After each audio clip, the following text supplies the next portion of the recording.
Hola, seguramente has escuchado nombres de iglesias como las anglicanas, presbíteras, pentecostales, neopentecostales, bautistas, unicitarias, adventistas, mormones, testigos de Jehová, la cienciología, teología de la prosperidad y más, y mucho más. Yo soy Rafael Ventimilla, estudiante de la materia de Historia del Cristianismo en la carrera Acción Pastoral, primer semestre. Sígueme y te contaré la historia de la iglesia moderna. Si me ves que muevo un poco la cabeza es porque también estoy leyendo algunos de los datos que he ido apuntando en esta investigación en la cual te quiero contar. Antes quiero empezar relatándote un poco sobre los antecedentes de lo que conocemos como la Iglesia moderna.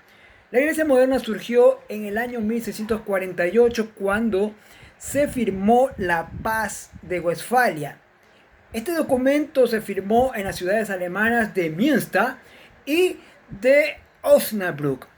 Con este acuerdo terminaron los 30 años de conflicto bélico, o lo que se conoce como la Guerra de los 30 años en Alemania, y también la de los 80 años entre España y Países Bajos. Ambos conflictos fueron causados por temas religiosos entre protestantes y católicos. Este acontecimiento terminó con el control religioso y único de la iglesia. Permitió la libertad religiosa, la autonomía de las iglesias, además de la identidad denominacional, que causó el surgimiento de diversos movimientos religiosos que ya te voy a contar cuáles son, al mismo tiempo que se desarrollaban los avances tecnológicos como hasta la fecha está ocurriendo, y por supuesto también el uso de la razón. Empecemos entonces con el movimiento puritano.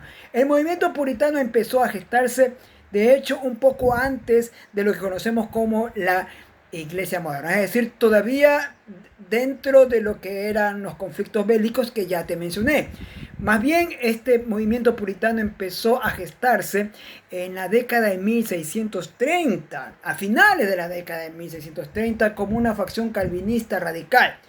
Surgió en la Inglaterra del siglo XVI y su finalidad u objetivo era purificar la iglesia anglicana de los remanentes católicos, o sea, de los disidentes católicos. En aquella época, de hecho, el término puritano se utilizaba de una forma despectiva, de una forma peyorativa. Además, su influencia llegó a Norteamérica a través de colonos británicos en Nueva Inglaterra, Estados Unidos.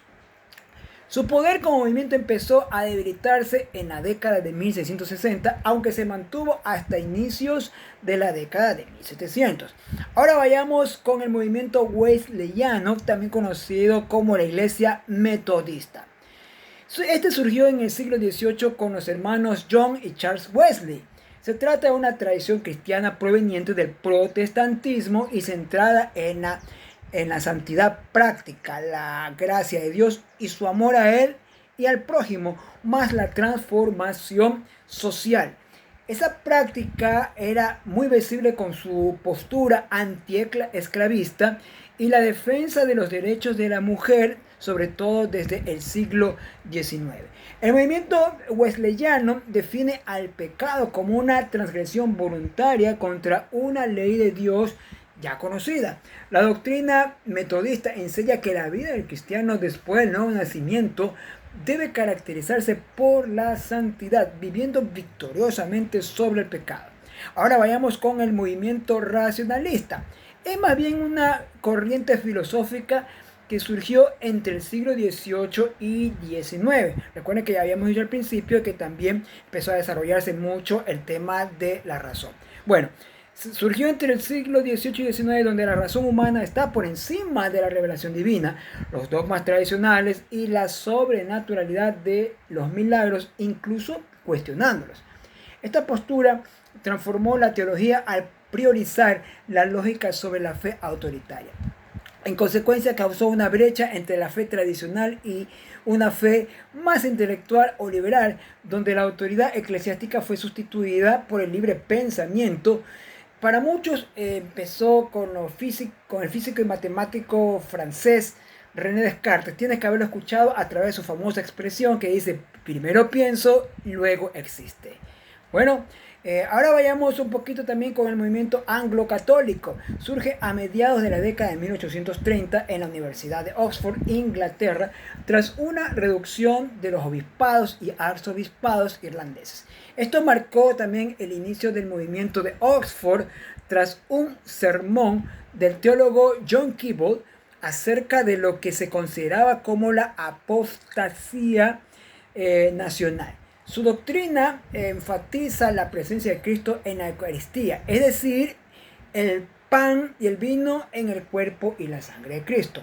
Además, la veneración de los santos, la tradición eclesiástica y el valor de los sacramentos católicos.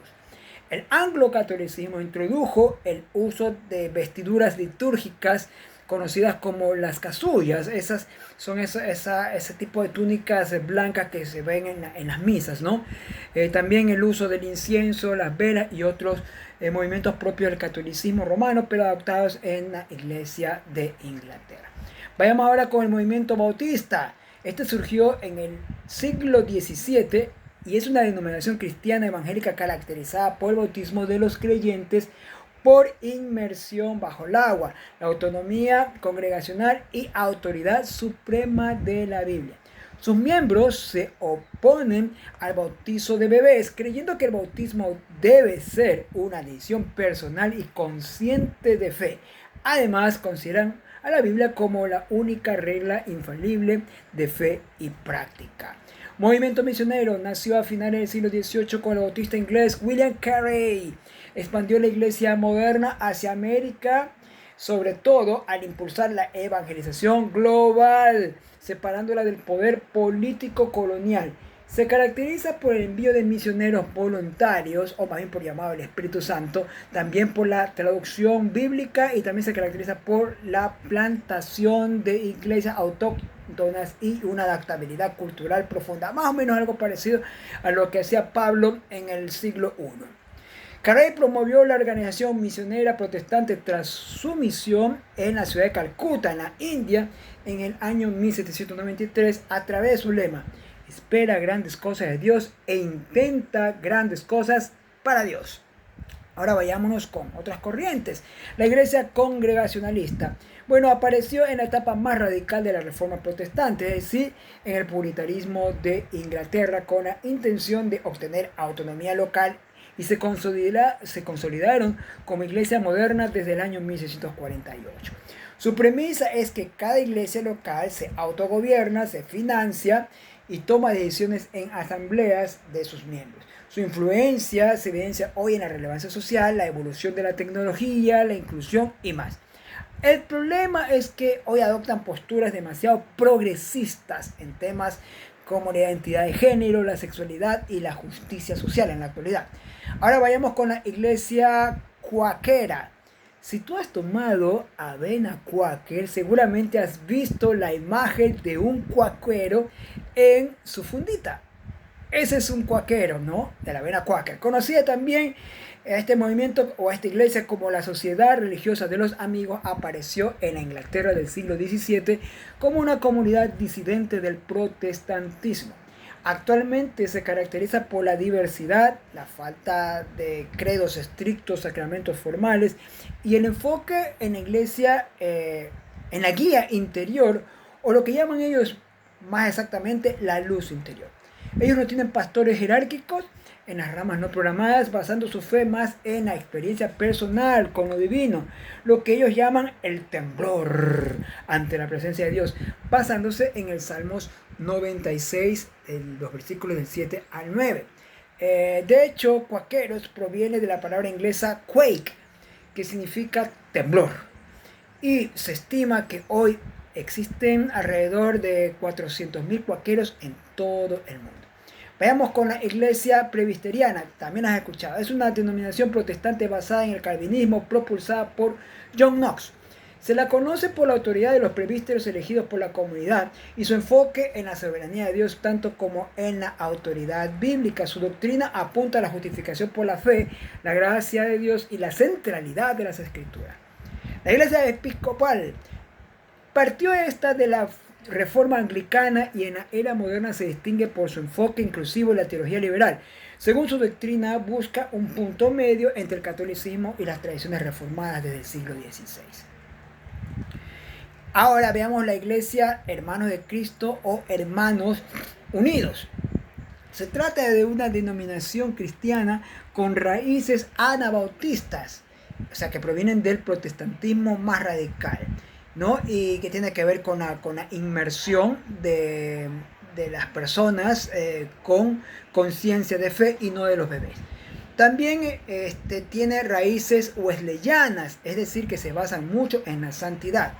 Ya, esta iglesia, los Hermanos de Cristo o Hermanos Unidos, surgió en el siglo XVIII y está enfocada en la piedad, que es lo que se conoce también como pietismo, el servicio y la idea comunitaria, ¿no? Se caracteriza también por su enfoque evangélico. Actualmente esta denominación busca fortalecer la misión, los valores y la multiplicación de los líderes y congregaciones. Habitualmente ellos se organizan, se reúnen en grupos caseros para fomentar la edificación personal, tal como los oikos de la iglesia apostólica o primitiva. Ahora vayamos con el gran avivamiento. Sí, por supuesto, la iglesia moderna se caracteriza mucho por el famoso gran avivamiento, conocido también como el gran despertar, que es una etapa de predicaciones intensas que buscaban una experiencia de conversión genuina en lugar de una participación pasiva en la iglesia. Y eso era en las colonias americanas entre las décadas de 1730 y 1770. Veamos también la iglesia pentecostal. Bueno, también de todo esto del avivamiento surge todo esto de la iglesia pentecostal que tanto hemos escuchado. Nació en la primera década del siglo XX, tomando precisamente como punto de partida otro avivamiento, que es el avivamiento de la calle Azusa en Los Ángeles, liderado por el predicador afroamericano William J. Seymour entre los años 1909 y 1915. En 1906, en medio de esas prédicas, o antes más de esas prédicas, surge el pentecostalismo estadounidense, que tiene como doctrina principal el bautismo del Espíritu Santo, basándose en Hechos 2 y la manifestación de la glosolalia, ¿no? La glosolalia colectiva no es otra cosa más que hablar en lenguas. A Seymour se le considera como el iniciador de lo que conocemos hoy como el pentecostalismo. El pentecostalismo unicitario es el movimiento también conocido como el nombre de Jesús o solo Jesús. Es una rama moderna del pentecostalismo que rechaza rotundamente la Trinidad de Dios, a pesar de que ellos creen que Yahvé es Dios. Pero rechazan a las personas del Padre, el Hijo y el Espíritu Santo, lo que se conoce como modalismo.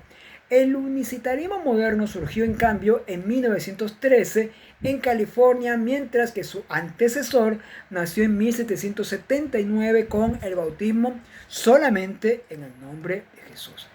Ahora veamos con la Iglesia Adventista del Séptimo Día. Seguramente has visto muchas de estas iglesias en tu ciudad. En nuestra ciudad. Es una denominación cristiana protestante mundial que surgió en la década de 1830 a través del movimiento millerita, donde su líder William Miller predijo infructuosamente la segunda venida de Cristo en 1844, lo que se conoce como el Gran Chasco. ¿Por qué? Porque Cristo no fue la segunda venida en 1844 como había dicho Miller. Entonces fue un gran chasco, una gran farsa, una gran mentira. El adventismo se estableció formalmente en el año 1863 a través de Ellen G. White, que era discípula de William Miller. Dicha iglesia se caracteriza por observar el sábado como día de reposo obligatorio. Su defensa del Shabbat se basa en Génesis 2, de los versículos 2 y 3, que narran el último día de la creación donde Dios descansó. Y su confirmación, ¿no? Como un mandato en Éxodo 20 de los versículos del 8 al 11. De eso se basan los adventistas. White también promovió la segunda venida de Cristo tal como lo hacen los adventistas en la actualidad. La iglesia de Jesucristo y los santos de los últimos santos, ¿no? Es la que también conocemos como los mormones. Es una denominación restauracionista y herética fundada por Joseph Smith en la década de 1830 en Nueva York. Smith afirmó que un ángel llamado Moroni le mostró unas planchas de oro que tradujo como el Libro del Mormón. El Libro del Mormón, considerado un testamento de Jesucristo en la antigua América. ¿Ves que es herética? Bueno, se distinguen por seguir la Biblia y por supuesto su Libro del Mormón. Creen en profetas modernos, el bautismo por los muertos. Además, piensan que Dios fue un hombre que se exaltó a sí mismo y que los humanos pueden, a través de buenas obras y la gracia, progresar y convertirse en seres divinos como Él, es decir, convertirse en Dios.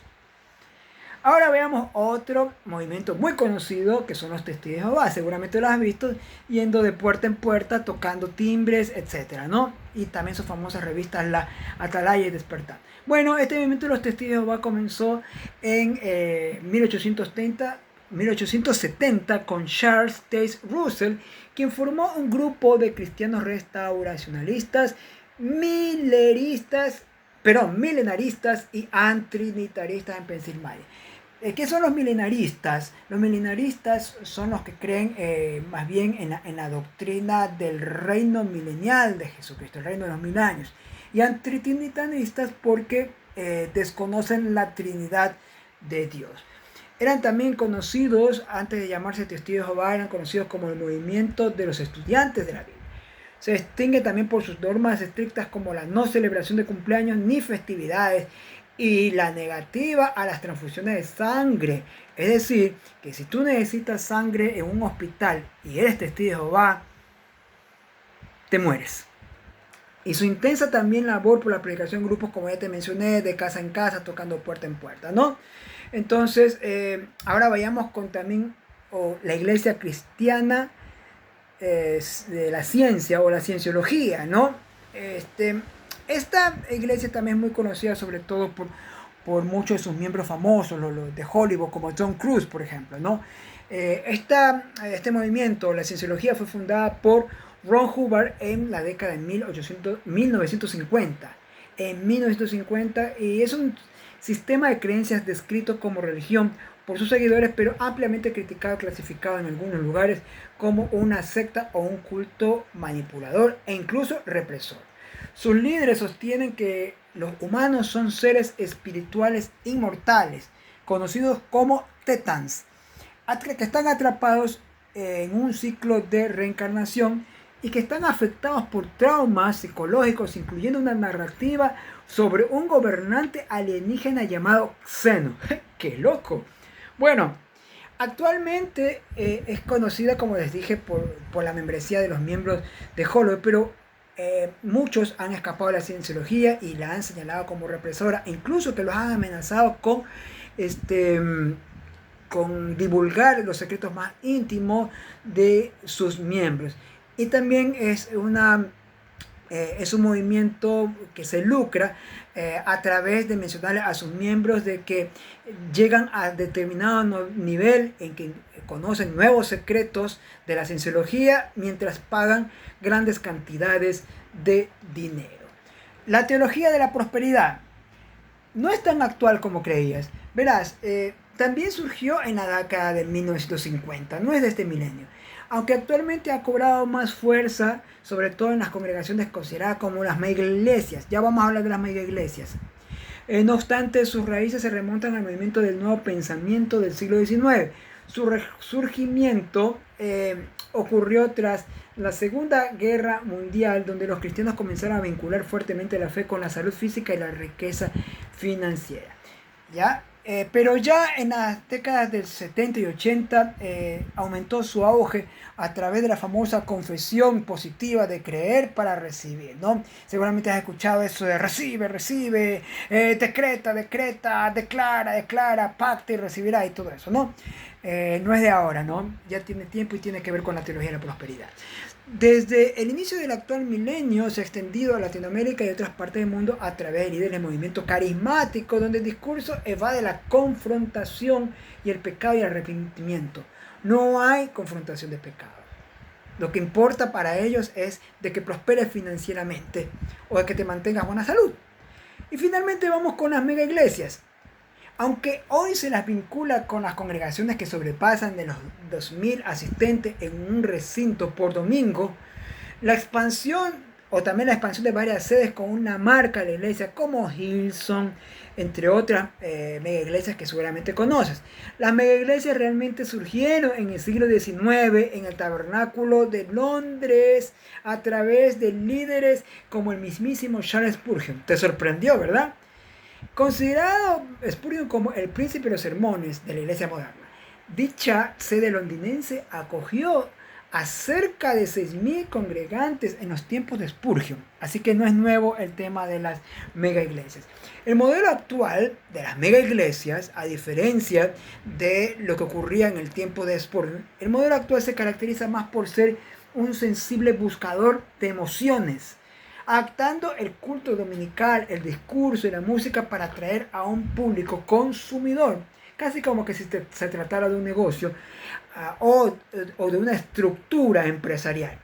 Aunque para muchos es una manipulación de emociones, algunas de estas mega iglesias pueden ser muy pentecostales con mensajes muy fuertes de confrontación, de pecado, de el arrepentimiento y por supuesto la defensa de la santidad. Otras en cambio son carismáticas, pero tampoco faltan aquellas que predican la teología de la prosperidad. Como dice el dicho, de todo da la mata o de todo da la viña del Señor. Bueno, este ha sido un recorrido de la iglesia moderna. Dime qué te pareció, te leo en los comentarios.